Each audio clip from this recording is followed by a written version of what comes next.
I would submit to you that the facts of this offense and what she did to Cherry Walker are sufficient for you to answer special issue number 1, yes, and special issue number 2, no, in and of itself.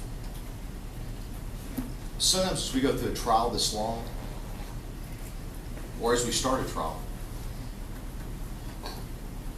you become worried that once you say something so much, that people get used to it. I used to use the example like going into a dark theater. You can't see anything at first, but as you're in there long enough, you start to be able to see things. I worry that as people come in here, what she did to Cherry Walker becomes so repetitive, you almost become desensitized to it. And so I want to say it one more time and bring it back to what this case is all about. And that is that Cherry Walker had a life. It's not exactly like yours and mine in every way, but it was her life and she was living it. This defendant took her life. In 20 years that we know of, she has hurt everyone that is in her interpersonal circle. Everyone. We've gotten past being held responsible for her conduct. You held her responsible for her conduct.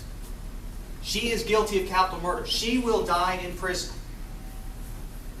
She will die in prison. There are only 2 choices in this case.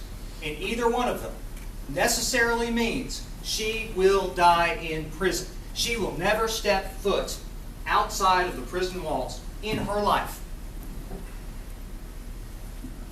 She is who she is. I agree with that. I agree with Dr. Grapon. I agree with Dr. Proctor. I agree with Dr. McGarrahan. I'm glad Mr. Bingham does, because they are all consistent in what they say. And we're going to talk a little bit about it. And I'm going to try not to take up my full time either, because I know, like Mr. Bingham said, y'all have been here for a long time, and you are tired of us talking to you. I know that. Please bear with us. This is as important as it gets. This is the decision that will stay with you forever. Either way, however you answer the special issues, she has been held responsible for her conduct. She will die in prison. Either sentence she receives is a harsh sentence, and you can be assured that either way it goes, it's a harsh sentence.